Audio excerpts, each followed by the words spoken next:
Are they in the intro?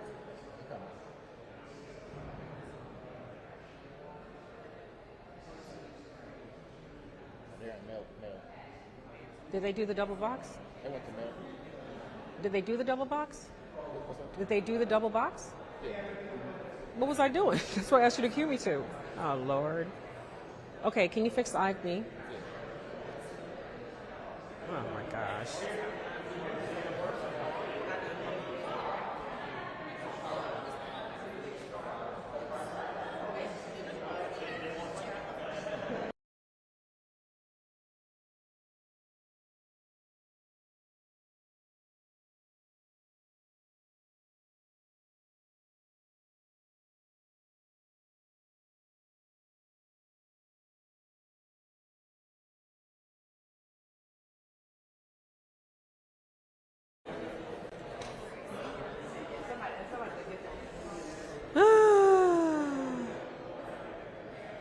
Okay.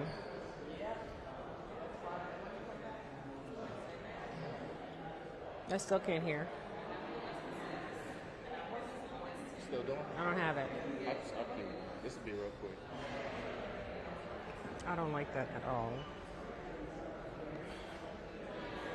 If you guys can hear me, I have no IFB, so I don't know who's tossing to me or what's going on.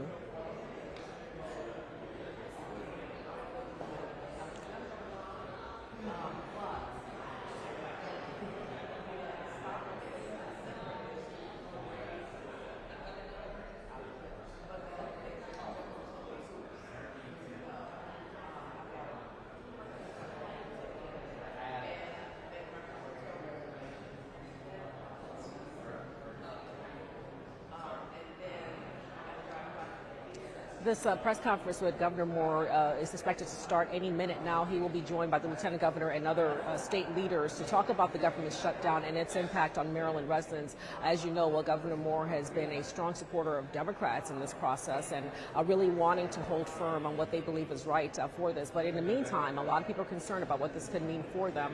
There is concern that a lot of people who will be furloughed will perhaps have to go without necessities. Anecdotally, we were on the mall earlier this morning, and the normal traffic of people we see patronizing businesses going to work, that was not evident. A lot of people obviously at home because of the shutdown. Let's take you to the numbers. Specifically right now, nearly 200,000 federal workers across the D.C. region are directly affected by this. Many are furloughed, but others who are deemed essential have to work without pay until funding is restored.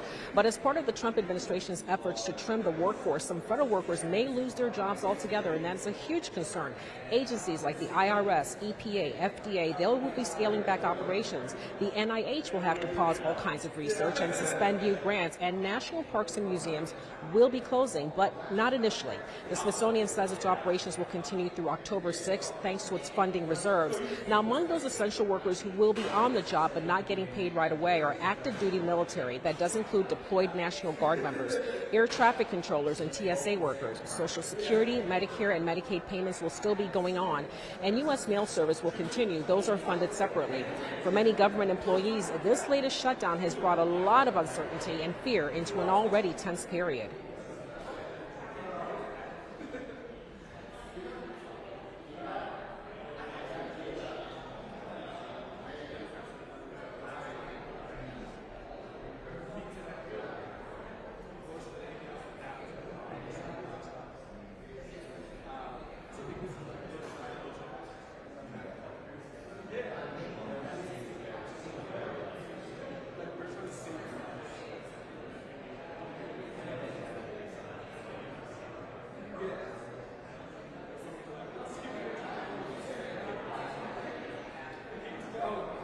It's not clear what contingency plans are in place now for some of these federal workers who have said they had no direction, no directives as to what would happen next. We'll have to monitor that and watch what comes from that. But as for this press conference, again, it's slated to start any time right now with Governor Moore and other state leaders talking about the shutdown and what it means to Maryland. We'll, of course, be monitoring this press conference and bringing you all the updates as they develop. Back to you.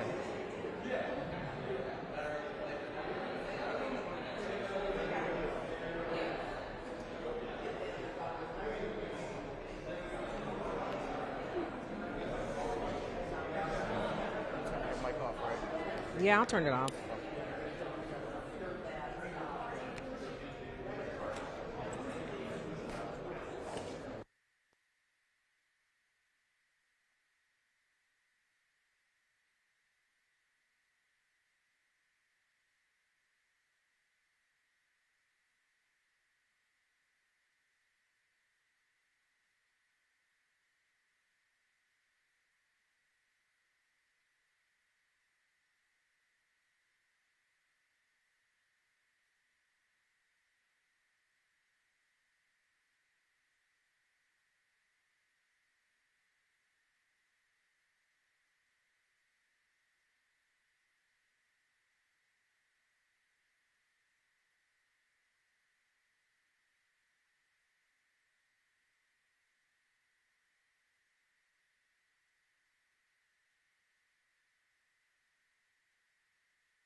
Oh. Willis is already here. I mean, we can replace it with hers, but it is identical and she won't know the difference. Yeah. Maybe put it on both sides. Sure. Under the microphone. Yeah. We have a run of show, but we already have a run of show. Just your seats. Beautiful. Yeah. All right, everyone, they're on their way down.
okay? Yeah.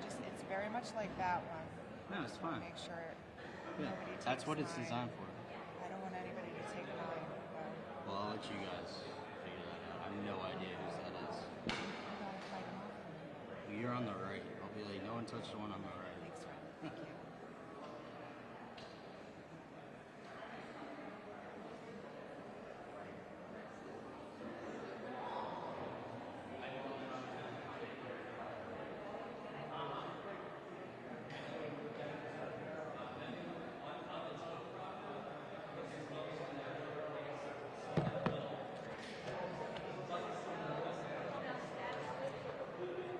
Right.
Check, check, 1, 2, check. Check, 1, 2, check.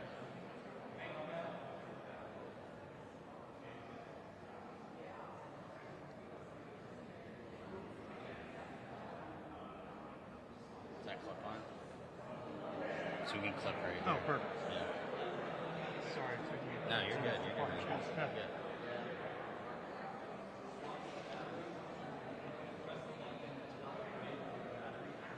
Anywhere to set this good? Or? Yeah, just set it back there and then here, like right here.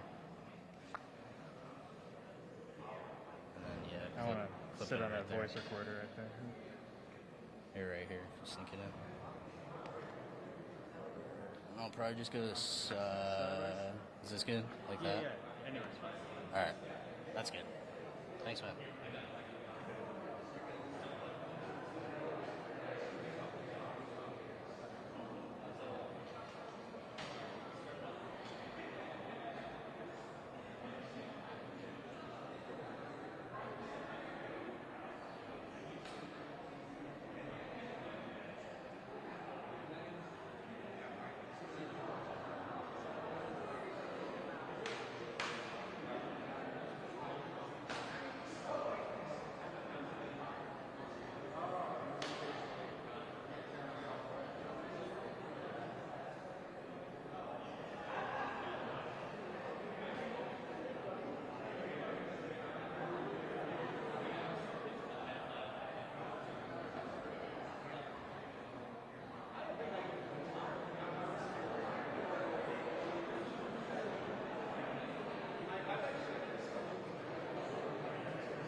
morning. At 12:01 this morning, the federal government shut down. This shutdown was avoidable. This shutdown was unnecessary. This shutdown will directly hurt Maryland and directly hurt Marylanders. And the President of the United States, the Chief Executive of this country, has a simple responsibility: to run a functioning government, not to shut it down. Well, the idea of running a functioning government, we've seen that the President has failed in that responsibility and has abandoned his duty to the states and his duty to the people. Leaders at the highest levels of government and inside the White House itself are looking at each and every one of us, all 50 states, and saying, you're now on your own. But while Washington sows division, in Maryland, we stand united.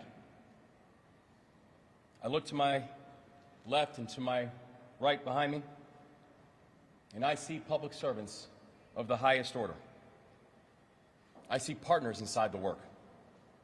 And we are doing and will continue to do everything in our collective power to keep our people safe and to keep our state moving forward. And so I want to recognize the members of Team Maryland who are with us today actively doing the work. Lieutenant Governor Aruna Miller, Representative Sarah Elfreth, Representative April McLean Delaney, Representative Johnny Olszewski, Comptroller Brooke Learman, Treasurer Derek Davis, Senate President Bill Ferguson, House Speaker Adrian Jones. So in the military, I learned that you're only as strong as the people to your left and to your right. And I could not be more proud to have such exceptional partners in this hour of unneeded crisis. So tonight, I'm going to be speaking to Marylanders directly from my office about how we got here, about what the shutdown means, and about where we go from here. But for now, I would like to briefly discuss 3 immediate actions that we are taking now to make sure we're protecting Marylanders during this unneeded and unnecessary shutdown. First, I've directed state agencies to employ contingency plans that will help to make sure that federal programs can continue to operate in our state for now. We will ensure that state employees supported with federal funding continue to get paid for as long as possible. Federal programs administered by the state will continue to support working families through Medicaid and SNAP and TANF.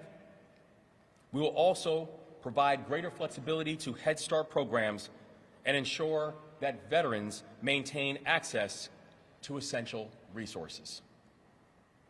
But I do want to be very clear. The longer this unnecessary federal government shutdown goes on, the harder it is for us to keep services going. We will continue to monitor the situation closely, and we will adjust accordingly. Second, we are working with the private sector to shield federal workers impacted by this shutdown from eviction, foreclosure, and utility shutoffs. This morning, I sent letters to the state judiciary and our state utility companies reminding them of their statutory legal protections for federal, state, and local government employees who are not receiving a paycheck or are at risk of eviction or foreclosure.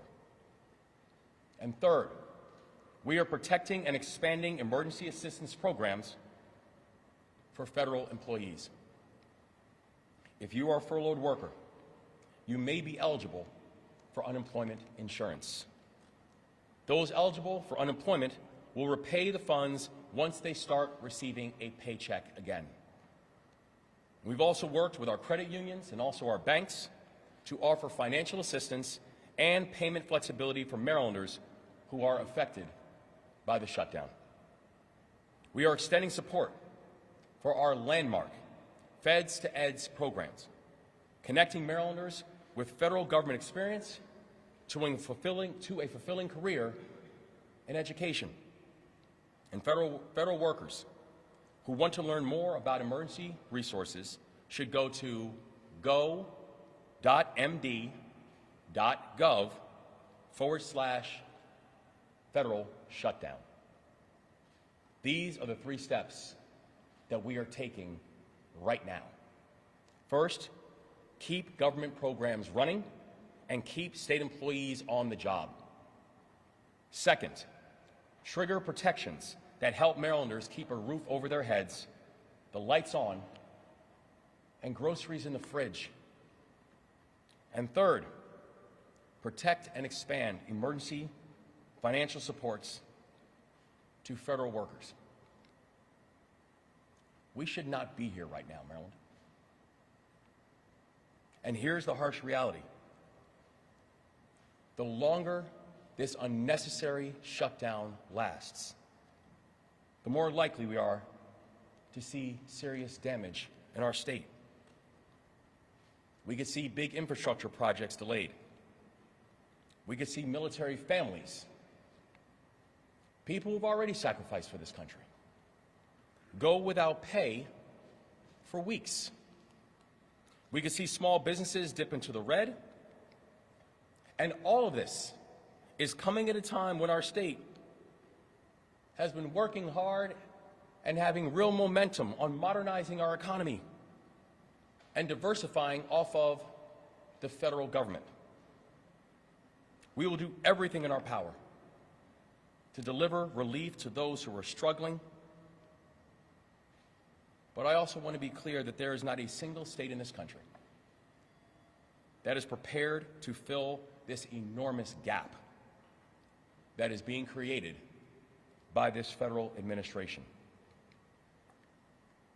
A prerequisite to keeping the government open should not be cutting people off of health care. A prerequisite for keeping the government open should not be forcing people to have their premiums jump.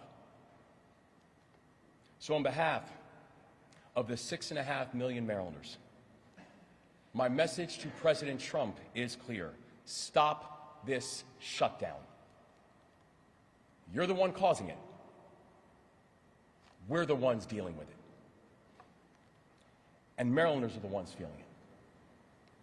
And so with that, I will turn the program over to Lieutenant Governor Aruna Miller.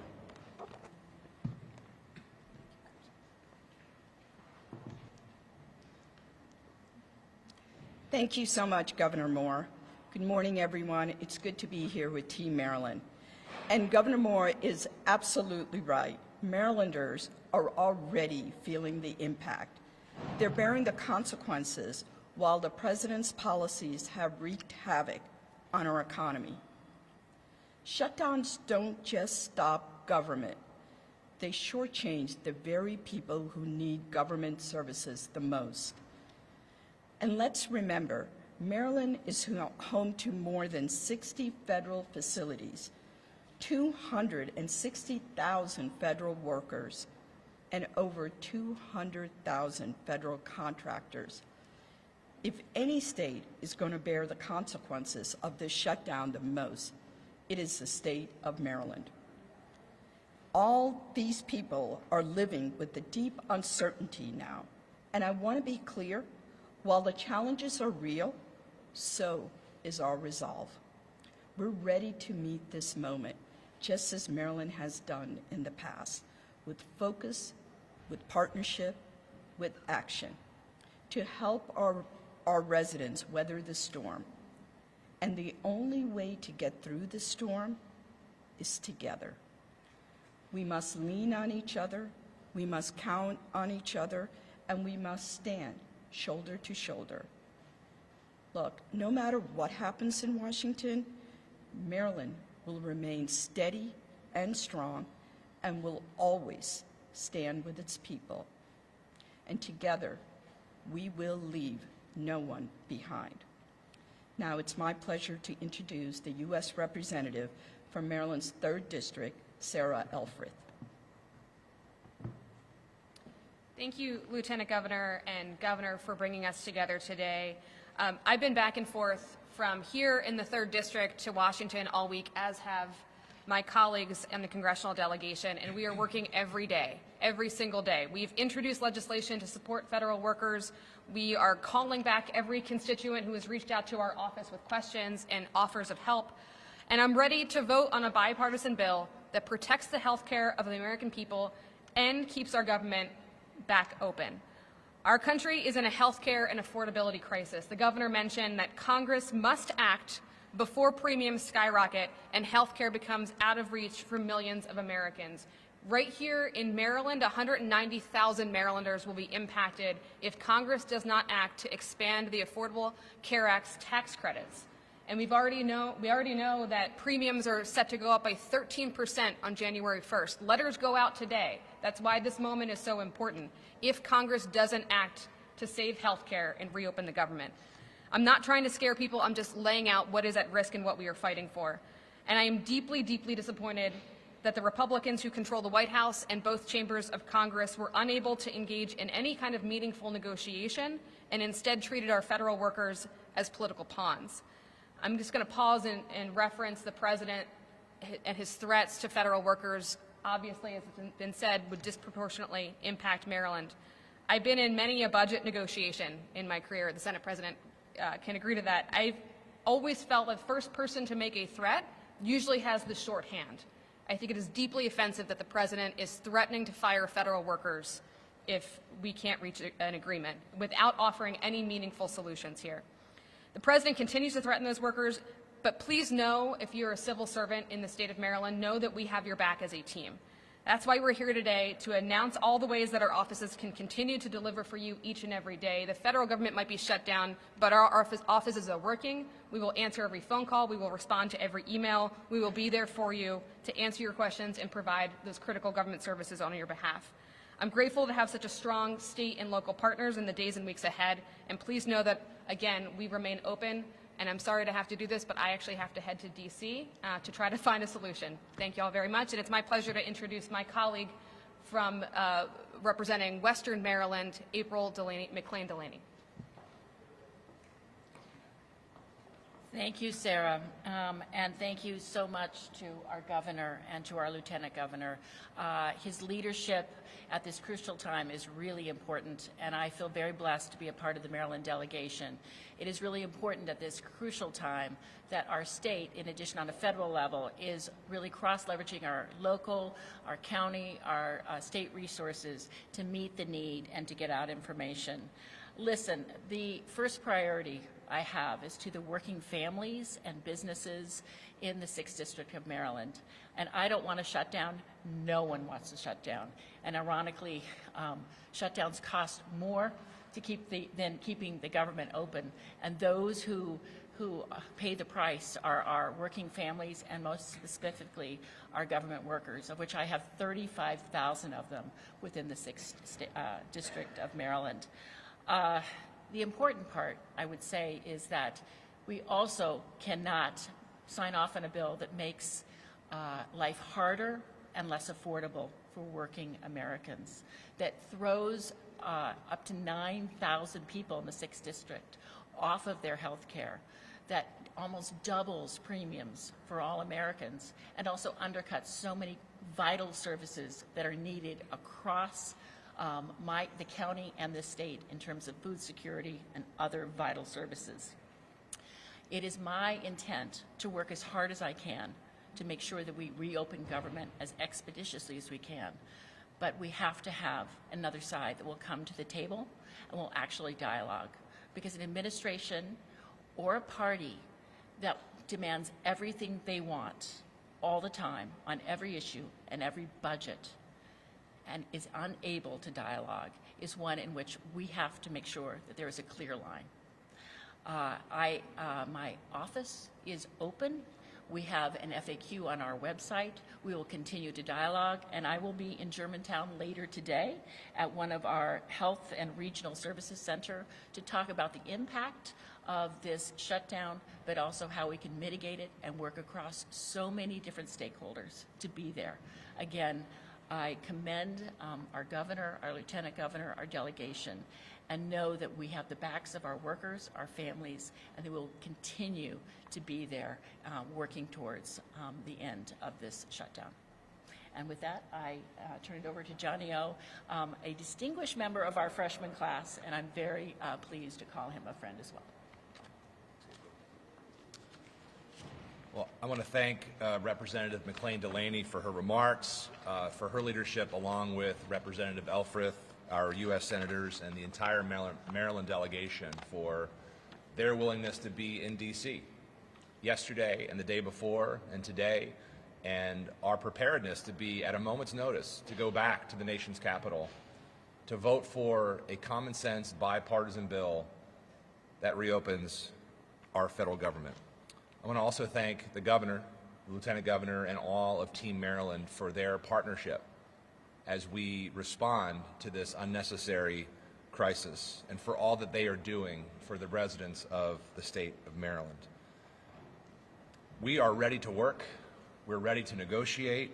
We're ready to pass a responsible bipartisan budget, one that honors our civil servants and that delivers for the American people. Passing a budget is perhaps the most basic responsibility that we have. Yet Republicans who control the House, the Senate, and the White House have canceled votes for the week. It's very clear that they have no intention of negotiating with us in good faith.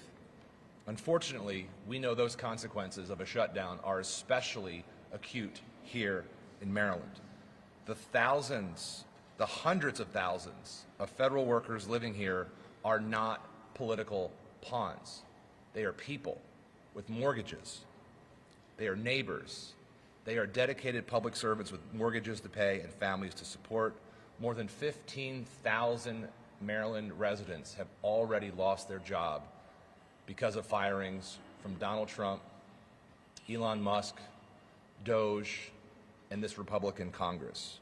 That's more than any other state in the country. It's why I introduced legislation to block the president from carrying out his threats to fire more federal employees during this government shutdown. It's why I strongly support Congresswoman Elfrith and Senator Alsobrooks' bill to support furloughed employees.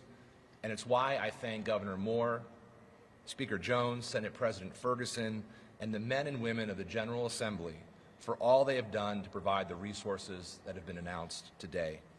In this moment, we can make the difference in supporting Maryland families. Our office, like my colleagues, will be business as usual. My staff, who will be working without pay until government reopens, will continue to answer calls, handle casework, and help connect constituents to resources. We, too, have a shutdown guide on our website, and we are committed to serving Marylanders throughout this crisis. I'll close with this. The health care cuts accepted in the Republican budget are unacceptable, and they're worth fighting against. But we also can't lose sight of something else equally important, and that's protections from future cuts. This administration, the Trump administration, with support from Republicans in Congress, have already slashed billions from the last continuing resolution, bipartisan agreements that then are followed with cuts to foreign aid, public broadcasting, and Medicaid.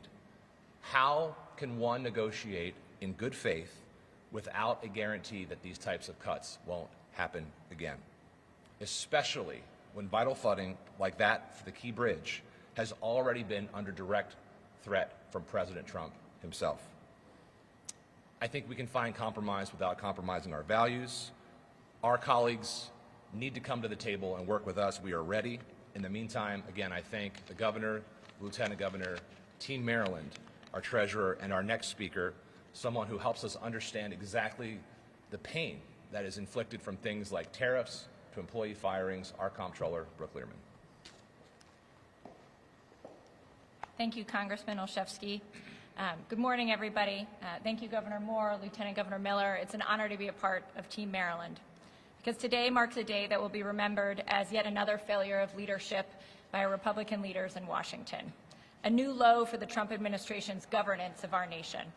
Once again, Republican leaders have forced a government shutdown, and once again, hardworking Americans, particularly Marylanders, will pay the price for this recklessness.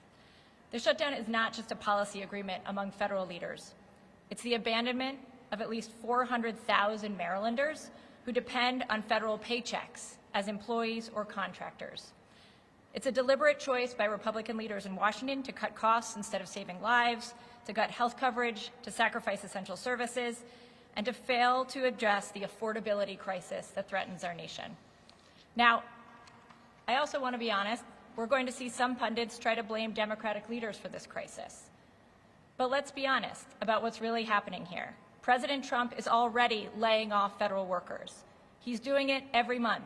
15,100 Marylanders have already lost their jobs. It's just not making headlines every day. What he wants is for Democrats to rubber stamp a budget that funds a government he's using to destroy our economy, target his political enemies, and reward his wealthy cronies. A budget bill, I might add, laden with tricks that will make government less transparent, including one provision that would effectively allow big corporations to completely hide their tax payments to federal and state governments. And remember, if President Trump doesn't like pieces of whatever budget is passed, as Congressman Olszewski denoted, Republicans will simply pass another bill to rescind those portions they disagree with, as they did months ago. No elected official looking out for the constituents should be complicit in that. This is an existential crisis for our nation, but also for Maryland, a deeply personal one. Let's be clear about what's at stake for Maryland. A study by my office in partnership with the University of Maryland found that before this administration took office, the federal government invested $150 billion annually through wages, retirement income, grants, contracts, and direct payments. Since January, this number has been in steady decline. And today, because of this shutdown, we're approaching a critical point. Maryland has lost already over 15,000 federal jobs to layoffs. At the same time, our cost of living continues to rise, driven in part by this administration's misguided tariff policies. Our state is being forced to do more with less, supporting Marylanders with fewer federal resources and less funding. And we've been down this road before. According to the Congressional Budget Office, the last Trump shutdown resulted in an estimated $3 billion loss in economic activity nationwide.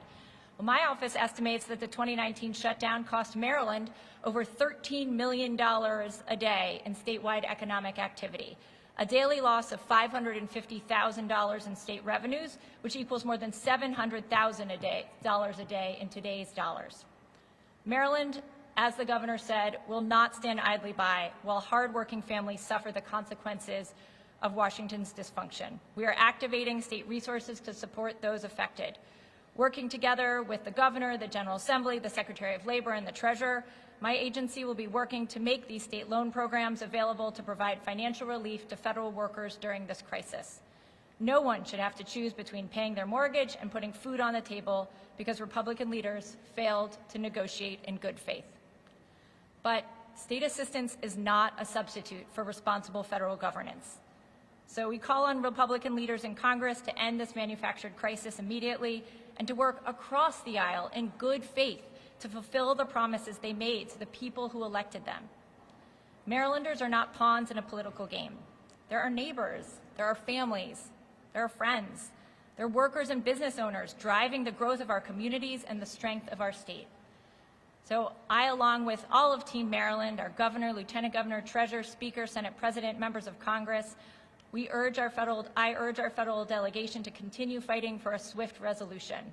Maryland stands with our federal workforce. We stand with families who need affordable health care, and we stand ready to lead while others choose chaos over competence. Now, I'm so delighted to introduce my partner in finances for the state of Maryland, Treasurer Derek Davis.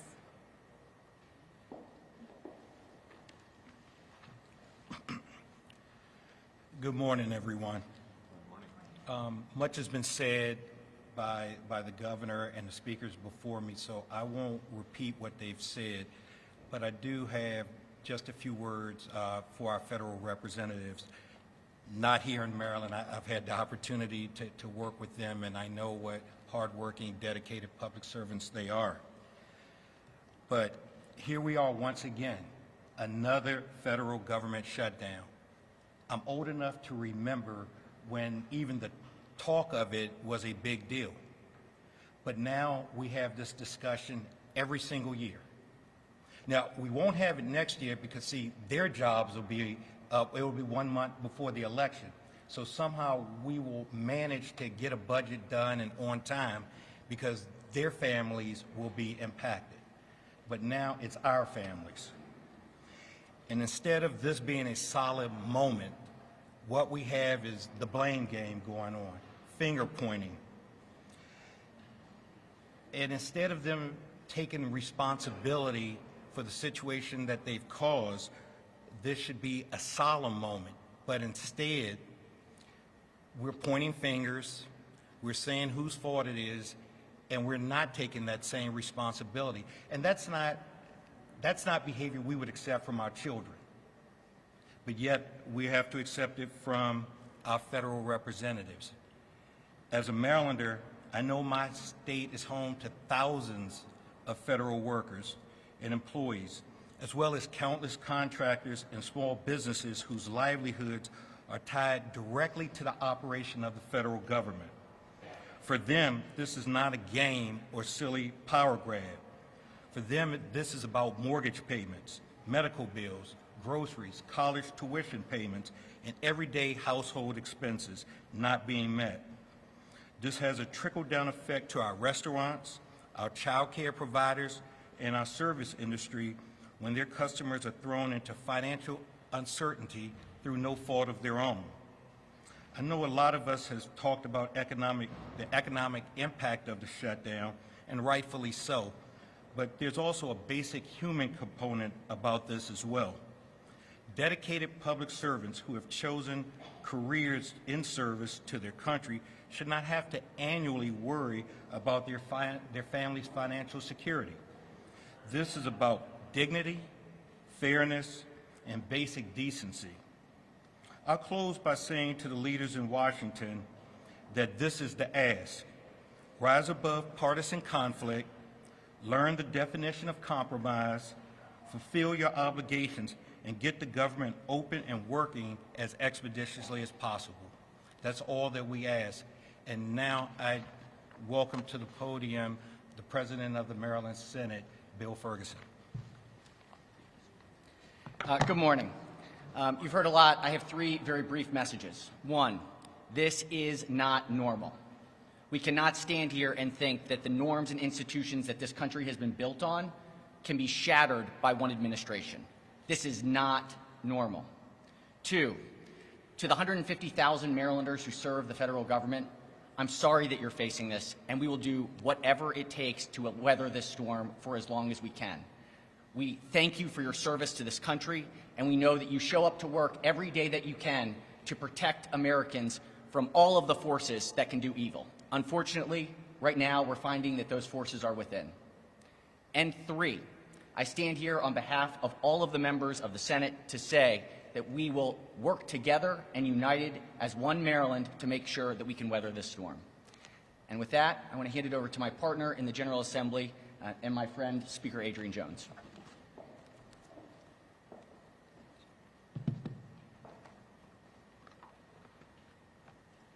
Good morning, everyone. Good morning. Marylanders are no strangers to threats of federal government shutdowns. But last night, these threats became a reality. While much has been said today about how we got here, my thoughts, first and foremost, are always with our federal employees. Like everyone speaking today, they are public servants. They are our neighbors, They have bills to pay.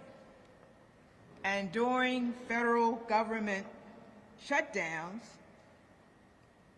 they are the first to suffer. We refuse to let them bear the burden alone. So in 2019, the Maryland General Assembly passed the Federal Shutdown Loan Program, which creates a mechanism for zero-interest loans to Maryland federal employees in Maryland who are required to work during a federal funding lapse. These are not handouts. These are lifelines. It allows someone who shows up for work but would otherwise go unpaid during a prolonged government shutdown to maintain rent, utilities, and groceries. It acts as a bridge until federal pay is restored, avoiding evictions, credit damage, or financial setbacks in a family's life. This year, we recognize that disruption isn't limited to shutdowns. It can be relocations, closures, or mass terminations, as the President has recently threatened. So we expanded and modernized the protections we passed in 2019. The Federal Loan Fund now also protects fired or displaced federal employees and provides the same kind of financial support. These laws do more than move money. They protect dignity, stability, and the promise that public servants should not be punished by forces beyond one's control. Let's remember that Maryland has always been resilient in times of uncertainty. While this federal shutdown will present serious challenges, we are ready to respond, protect, and support all our communities. And with that, I thank you, and thank you for being here today.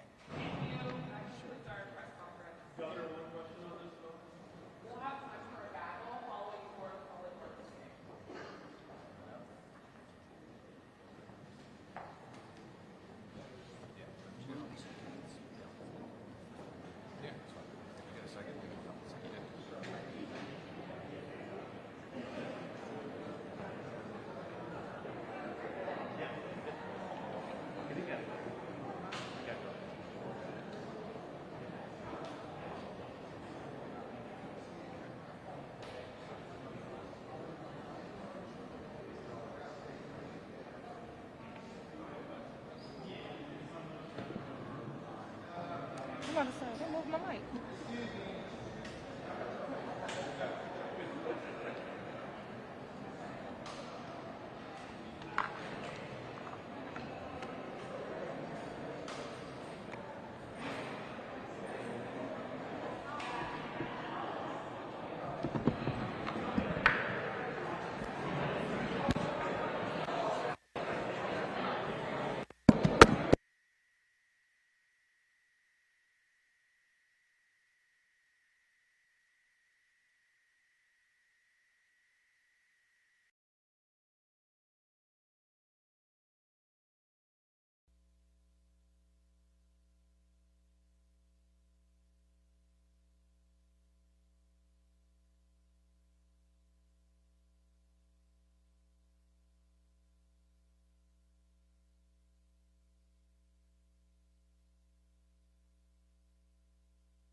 Well, good morning to everybody. We're going to be brief. The truth is very simple, and it's easy to articulate.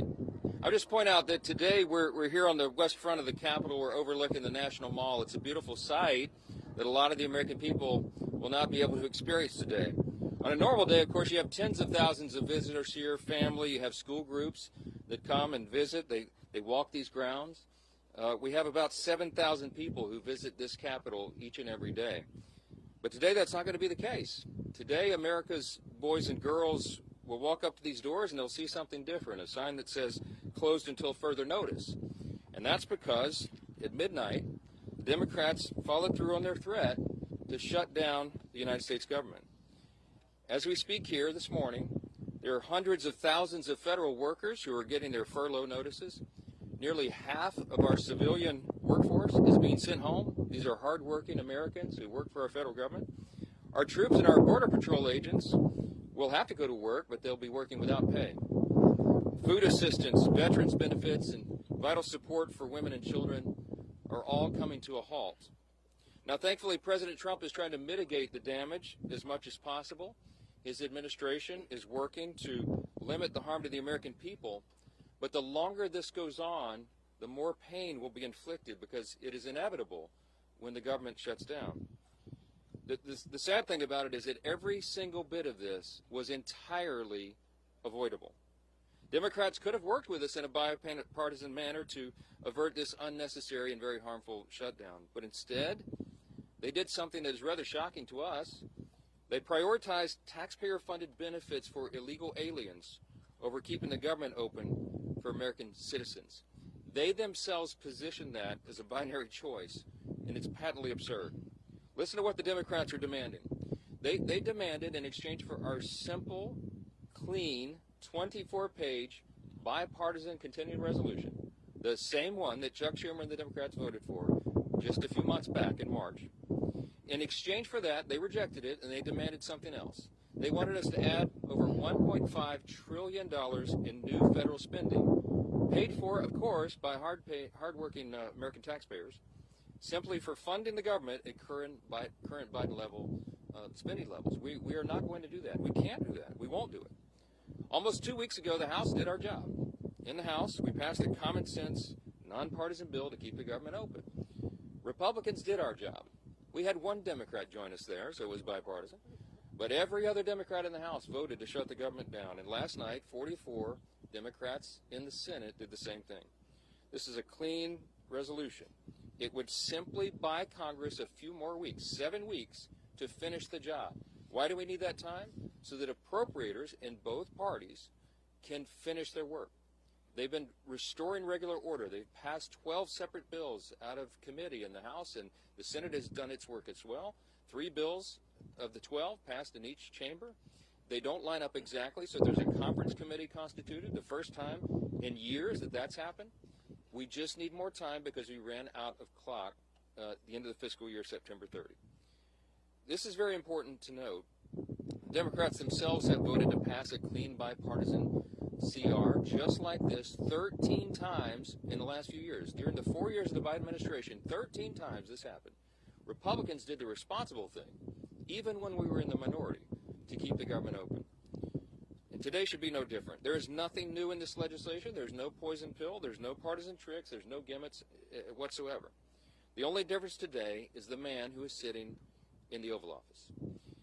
Rather than work with President Trump and Republicans to get this job done, as our party has done repeatedly in the same situation over the years, Democrats want to play political games with the lives and the livelihoods of Americans. The simple truth is Democrats in Congress have dragged our country into another reckless shutdown to satisfy their far-left base. That is the truth. Whether or not the government remains open or reopens is entirely up to them. There's still time for Democrats to pass this clean bipartisan bill that's sitting before them, and we encourage our Democrat colleagues to do that. I certainly pray they'll come to their senses soon and do the right and responsible thing. The reason they will have one more opportunity today is because of the sound leadership that is being provided in the U.S. Senate by our colleagues who are standing here with us. This is a joint press conference, as you know, between the leadership, Republican leadership in the House and the Senate. And I'm delighted to yield to my good friend and an extraordinary leader in the Senate, Leader John Thune. Thank you, Mr. Speaker, and our House colleagues for doing the work. You sent us a clean, continuing resolution. Unfortunately, we are here this morning in a government shutdown that Democrats wanted. Chuck Schumer, at the behest of a bunch of liberal, far-left activist groups, has walked his Democrat colleagues into a boxed canyon. There's no way out, folks. There's no way out. This could have been avoided. It's totally unavoidable. And everybody's now asking the question, how does this end? Well, it ends when the Senate Democrats pick this bill up, passed by the House of Representatives, and vote for it. It's on the floor of the Senate. We're going to vote later this morning on this, 24 pages. Does this look partisan? Does this look dirty to you? 24 pages to fund the government. Nothing more, nothing less, nothing else. The House kept it simple. We kept it simple in the Senate. This is something, as the Speaker noted, that 13 times in the past Senate Democrats have done when they were in the majority and Joe Biden was in the White House. This is a very straightforward issue. It's not complicated. They want it to end. Vote with us to open up the government by voting this out of the Senate today, putting it on President Trump's desk, and he will sign it into law. President, House Republicans, Senate Republicans, we're all united on this. And what's interesting now is some of the Democrats are joining us. Our vote last night was a bipartisan vote. There were 3 Democrats that came over and voted with us because they know this strategy is a losing one, and it hurts the American people. It's not about who wins or who loses or who gets blamed in all this. It's about the American people. And they have taken the American people hostage in a way that they think benefits them politically, but at the consequence and the cost of what's going to happen to the American families if this government shutdown continues. And so I'm glad to be here with our Republican colleagues. Our Democrat colleagues in the House have been around here the last few days, I guess, flailing around, celebrating the fact that they voted to shut down the government. How ironic. Well, this can all end today, folks. It needs to end today. We will continue to work together with our House counterparts, with the President of the United States, to get this government open again on behalf of the American people. Next up is, there he is, the leader. Thank you, Leader Thune. Today marks day 1 of the Schumer shutdown. As Speaker Johnson pointed out, this didn't need to happen. House Republicans came together weeks ago to prevent a government shutdown. We brought as straightforward of a bill as you can have to say, let's allow government to be funded for another 2 months while we negotiate our differences. Clearly, we have differences with Democrats right now. One of the Democrat leaders confirmed yesterday that Democrats shut the government down to fund health care for illegal aliens. That is no way to hold the American people hostage over some far-left demand. You know, we had an election in November where the country came together and said, let's send to Washington leaders who want to solve problems and get our country back on track. And we've been working feverishly to do that, to get this country back on track, to get the economy moving, to lower inflation, to lower interest rates. And Democrats, just to appease their far-left radical base, have been voting no every step of the way. Well, today it has consequences, because when Hakeem Jeffries whipped every Democrat to vote no and shut the government down, luckily in the House we only needed a majority vote, and we were able to come together and do the right thing and get that bill over to the Senate. But as everybody knows in the Senate, you also need Democrats to come together with Republicans to get 60 votes. And so when Chuck Schumer made such a fatally flawed decision to shut the government down, ultimately the American people, I think, are going to get involved and demand that Chuck Schumer reverse course, because it's not sustainable. The American people do not want to be held hostage to Chuck Schumer's radical demands to fund illegal health care and, oh, by the way, to cut and gut $50 billion out of rural hospitals. That's in the bill that Chuck Schumer filed as his alternative. It's outrageous. You want to talk about a partisan demand to hold the American people hostage? That's what Chuck Schumer's done. We have a bill that is clean, that just keeps these negotiations going for another 2 months while the government stays open.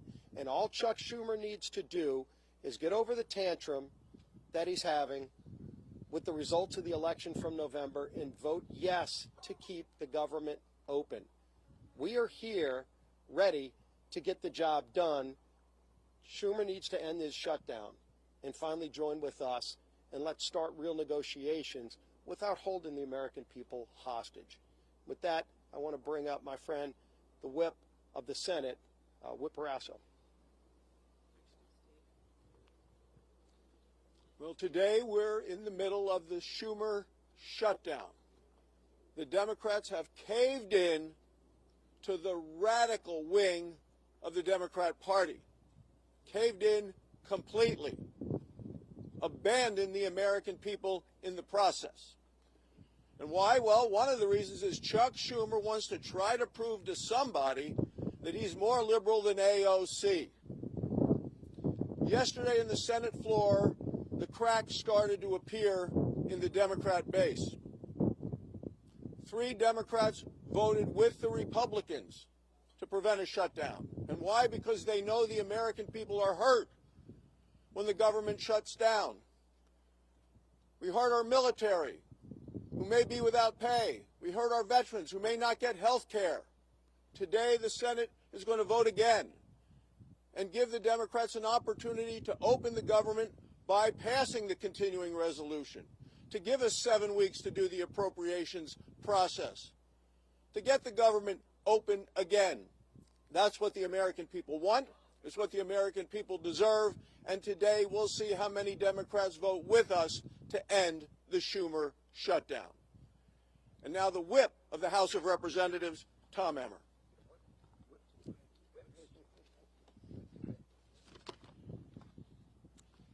A government shutdown serves no one.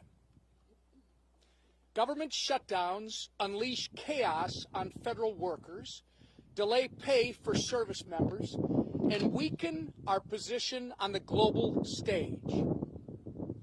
To hold these people hostage instead of just letting them do their jobs is so wrong. These aren't my words. These are the words of congressional Democrats over the last 6 years. I hope that they will listen to their own advice for once. Let's be clear about how we got here. Republicans did our job. We did the right and reasonable thing by passing a nonpartisan, clean CR to keep the government open while we worked to return the appropriation process to regular order.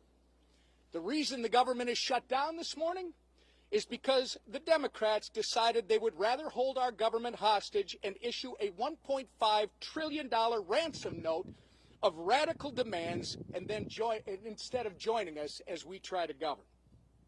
Make no mistake, their top priority is not fighting for Americans' health care. Their top priority is picking a fight with President Trump and scoring political points with their far-left base in the process. The American people aren't fools, however, and they won't be used as pawns in this ridiculous game. To my colleagues on the other side of the aisle, it's not too late. You can still do the responsible thing by passing our clean CR in the Senate and sending it to President Trump's desk immediately. The time for staged photo ops, selfies, and scripted talking points is over. The time for deliberate action is now. And with that, I'm going to turn it over to Chairman Cotton, our honorary Minnesotan. Well, I want to thank Speaker Johnson and House Republicans for doing their job, passing a simple, straightforward funding bill to keep the government open for 7 weeks. But here we are in a Schumer shutdown. And why are we in a Schumer shutdown? I think we all know the answer to that. Because Chuck Schumer is scared of Alexandria Ocasio-Cortez. And Chuck Schumer is scared of his radical left-wing base. That's why we're in the Schumer shutdown. How do we get out of it? Again, let's be clear. As President Trump, Speaker Johnson, and Senator Thune have been, the Democrats need to pass the House's 7-week funding bill. Until then, there's nothing to negotiate. There's no compromises to be had. There's no games. There's no back channels. There's another vote today in the Senate. And Senate Democrats will hopefully do the right thing. And if they don't today, then they'll have another chance later this week and next week and as long as it takes until the Senate passes the House bill. That's the way we will end this needless Schumer shutdown. I now welcome Chairwoman McClain. Well, good morning, everybody. Let me put this as plainly as I can. House Republicans voted to keep the government open with a clean CR. Period. End of conversations. No gimmicks, no partisan demands, and yet all but one House Democrat voted no. All but one voted to shut our government down. And why? Because Democrats would rather shovel $1.5 trillion of your hard-earned money into radical projects. Handouts for illegals and climate schemes in foreign countries. Now just think about that for 1 minute. Millions of Americans got up before dawn this morning and will put in 8, 9, 10 hours today and get a paycheck. But you know what? That paycheck is theirs. And Democrats want to waste their paychecks. Listen, Democrats can hold all the press conferences they want. They can spin and lie all day long. But a press conference won't open the government.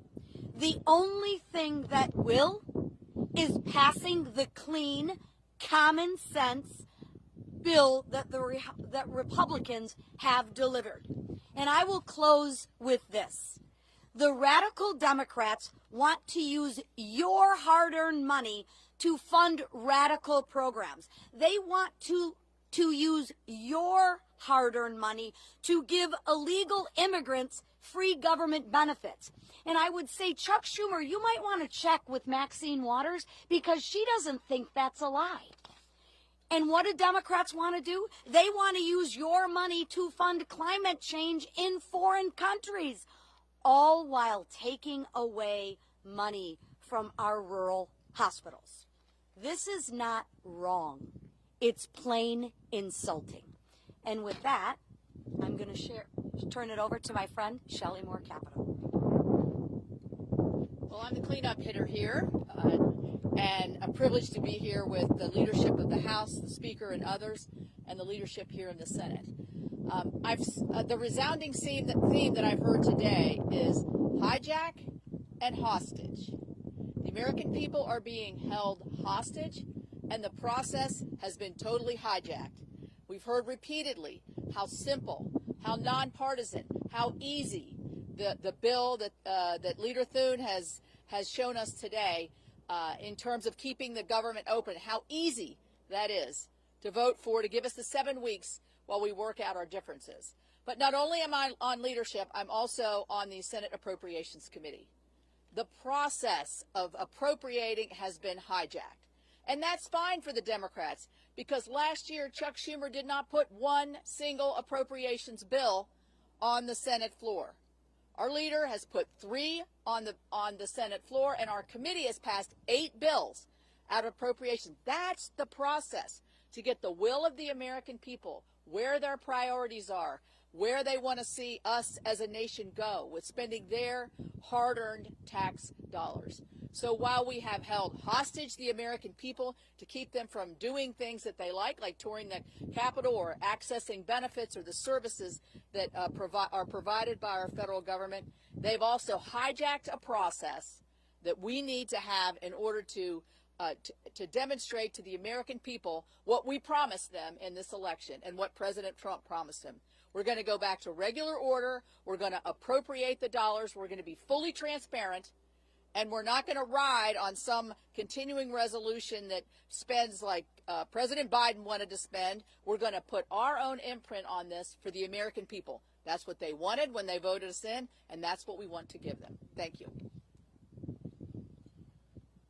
I want to thank all the senators for being here with us and the House leadership team. These folks have worked very hard. I really appreciate that context that Chairwoman Moore Capito just added here, reminding everyone that this has been a bipartisan process. The appropriators are doing their work. Republicans are in charge of Congress in both chambers, and we are returning the work of Congress back to regular order. But it takes time to do that. We have to rebuild muscle memory. As noted, Chuck Schumer didn't do that process at all. And so it's hard work. It takes a lot of time on the calendar, and all we're asking for is a little extra time. We took the liberty this morning to play the highlight reel of everything our Democrat colleagues have said for the last several decades about shutdowns. Use their own words. We'll roll that out. It'll be in the hallway for you later today. You can see that as well. To remind everyone that they always said that shutting the government down would be dangerous, destructive, selfish, and irresponsible. And suddenly now they've changed their tune. Don't buy it. The American people are not buying it. Chuck Schumer was reminded of a New York Times poll that came out yesterday. 65% of respondents are saying to the Democrats, do not shut the government down if you don't get what you want. I think that number is going to rise dramatically as the pain increases, and it is the pain that they have caused. We'll take a few questions.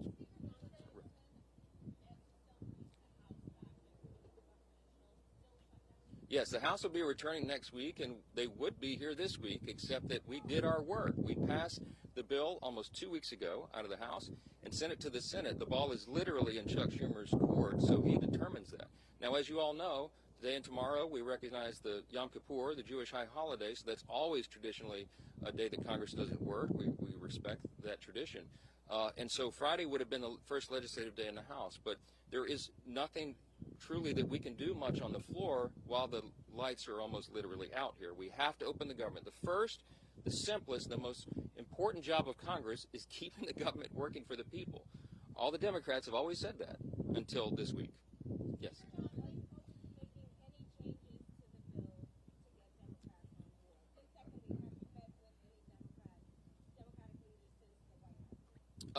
Well, I don't know. I've talked to one of them on the phone, okay? We have open dialogue all the time, but here's the simple fact. There isn't anything we can do to make this bill any better for them. We literally did not put one single partisan provision in the bill. There's no policy writers, there's no gimmicks and no tricks. Now, we could have done that. I had a lot of colleagues that wanted us to load this up with our priorities, but the leaders decided that we should do this in good faith, simply to buy more time, again, for the appropriations process to work. That's all this is. So there's nothing to negotiate. There's nothing that we can pull out of this bill to make it any leaner or cleaner than it is. It's absolutely sparkling clean, and it's only 24 pages long, okay? We're carrying it around as an exhibit. You've all read it, I hope. Everybody can read this. It's very, very simple, and it's not much more to it. Yes, sir. Yes, sir. Yes.